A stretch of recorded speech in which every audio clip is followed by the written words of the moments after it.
एक बार एक गांव में दो भाई रहते थे, कालू और पीलू। कालू बड़ा था और पीलू छोटा। कालू बड़ा चालाक और मतलबी था, जबकि पीलू सीधा साधा और शांत स्वभाव वाला। माता पिता की मृत्यु के बाद कालू ने पीलू से कहा कि क्यों ना हम बंटवारा कर ले। पीलू तो था ही सीधा साधा। उसने कहा, क्या ज़रूरत है भाई, हम दो ही तो भाई हैं, बंटवारे की क्या ज़रूरत है, हम मिल बांट कर गुजारा कर लेंगे। लेकिन कालू को कहाँ चैन था। वो तो हर समय पीलू को बेवकूफ़ बनाकर अपना काम निकलवाने की कोशिश करता रहता था। कालू उसे समझाने लगा कि बंटवारा कर लेने से हमारे बीच में कभी कोई लड़ाई भी नहीं होगी और हम दोनों भाई सारे काम भी जल्दी निपटा लिया करेंगे। तो पीलू उसकी बातों का मतलब समझ ही नहीं पाया और बोला, ठीक है, जैसा तुम्हें ठीक लगे वैसा ही करो। तो चालाक कालू ने अपनी चाल चली। उसने कहा, भाई हम कोई बहुत अमीर आदमी तो है नहीं, हमारे पास तो बस एक अमरूद का पेड़, एक गाय और एक कंबल है।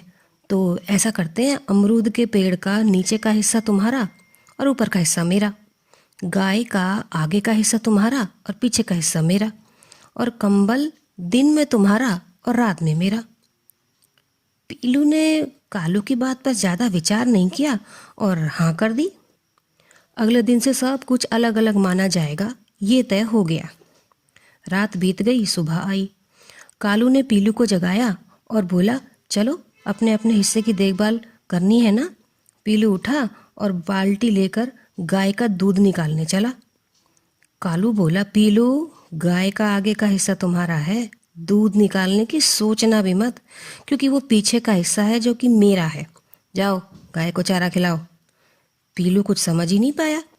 अब तक तो दोनों भाई मिलकर गाय का दूध पिया करते थे, पर अब गाय का दूध सारा का सारा कालू ही ले गया और अपने पी लेने के बाद उसने बचे दूध को बेचकर पैसे कमा लिए। दोपहर तक पीलू का भूख के मारे बुरा हाल हो गया। उसने सोचा, चलो अमरूद के पेड़ से अमरूद तोड़कर खा लेता हूँ।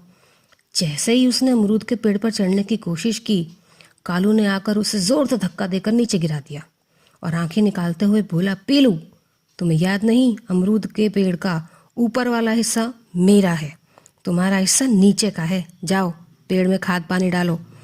ऐसा कहकर कालू एक टोकरी में अमरूद इकट्ठे करने लगा और फिर उन्हें बेचने चला गया। बेचारा पीलू पानी पीकर रह गया। रात को कालू आया और पीलू से बोला, लाओ कंबल दे दो, क्योंकि रात में कंबल ओढ़ने की बारी मेरी है। पीलू को दिन में कंबल किसी काम नहीं आया था और बंटवारे से पहले दोनों भाई आराम से उसे ओढ़कर सोया करते थे, पर अब कालू उसे किसी भी चीज़ को इस्तेमाल करने ही नहीं दे रहा था। पूरी रात पीलू बेचारा कड़ी ठंड में ठिठुरता रहा, रोता रहा। उसे समझ में ही नहीं आ रहा था कि कैसे अपने भाई को समझाए या उससे बात करे। अगले दिन वो घर के बाहर धूप में बैठा था कि तभी वहाँ से गांव का डाकिया गुजरा। उसका नाम था झुमरू। वो पीलू का अच्छा दोस्त था। उसने पीलू को वहाँ बैठे देखा तो उसने सोचा कि क्यों ना पीलू से बात की जाए। जैसे ही वो पीलू के पास आया, उसने ये महसूस किया कि पीलू आज कुछ परेशान सा लग रहा है। उसने पीलू को पुकारा, पीलू भाई कैसे हो। पीलू ने सिर उठाया और अपने दोस्त को देखकर वो ज़ोर ज़ोर से रोने लगा। झुमरू को बड़ा दुख हुआ उसकी हालत देखकर। उसने उससे रोने का कारण पूछा तो पीलू ने उसे सारा किस्सा बताया कि कैसे कालू ने बंटवारा करके उसे भूखा मरने पर मजबूर कर रखा है। झुमरू सारा माजरा समझ गया। उसने पीलू को चुप कराकर अपने डिब्बे में से उसे खाना खिलाया और फिर उसके कान में तरकीब बताई कालू को सबक सिखाने की। सब कुछ अच्छी तरह समझाकर झुमरू तो चला गया और पीलू गाय के पास जाकर बैठ गया। जैसे ही कालू बाल्टी लेकर दूध निकालने आया, पीलू ने छड़ी उठाई और गाय को पीटना शुरू कर दिया। गाय बेचैन हो गई, ऐसे में दूध तो नहीं निकाला जा सकता था।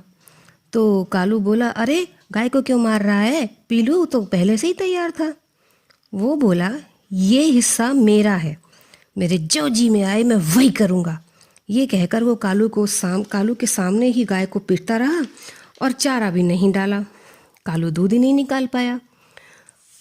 कल तो पीलू भूख से परेशान था, आज कालू का बेचैन हो रहा था। तब वो अमरूद के पेड़ पर अमरूद तोड़कर खाने के लिए चढ़ने लगा। पीलू तब तक खड़ा देखता रहा जब तक कालू पेड़ पर चढ़ नहीं गया।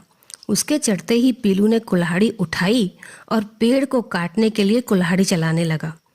पूरा पेड़ हिलने लगा बुरी तरह। कालू ने नीचे पीलू को पेड़ काटते हुए देखा तो वो गिरने के डर से चिल्लाने लगा और पीलू को पेड़ काटने से मना करने लगा। लेकिन पीलू चीख कर बोला, अमरूद के पेड़ का नीचे का हिस्सा मेरा है, मेरे जो जी में आए मैं वही करूँगा। कालू ताबड़तोड़ नीचे उतरा और पीलू को समझाने लगा, लेकिन पीलू बार बार यही कहता रहा, जो मेरे जी में आएगा मैं वही करूँगा। ऐसा करके पीलू वहाँ से गुस्से से पैर पटकता हुआ चला गया। कालू समझ गया कि अब अगर उसने पीलू के साथ चालाकी की तो वो सहन नहीं करेगा, उसे मुंह तोड़ जवाब देगा। शाम को कालू पीलू से कंबल मांगने गया तो पीलू ने रस्सी की तरफ इशारा कर दिया। कालू ने उस तरफ देखा तो देखता ही रह गया। असल में पीलू ने दिन में ही कंबल को पानी में डुबो दिया था और उसे अभी अभी रस्सी पर डाला था। रात के वक्त कंबल इतना गीला था कि उसमें से पानी टपक रहा था, यानी आज रात कालू को भी पीलू की तरह ही बिना कंबल के ठंड में ठिठुरते हुए रात काटनी थी। ऐसा ही हुआ। कालू भी पूरी रात सो नहीं सका। सुबह वो भागा भागा पीलू के पास गया और पीलू से अपने बुरे व्यवहार के लिए माफ़ी मांगी और बोला, अब से हम दोनों भाई पहले की तरह मिलकर रहेंगे और एक दूसरे की मदद करेंगे। पीलू तो था ही सीधा साधा और समझदार। कालू की बात मान गया और दोनों भाई फिर से एक साथ मिलकर रहने लगे। तो बच्चों, देखा तुमने, कभी किसी को धोखा नहीं देना चाहिए, हमेशा मिलकर रहना चाहिए। अगली कहानी फिर कभी सुनाऊंगी। Bye bye.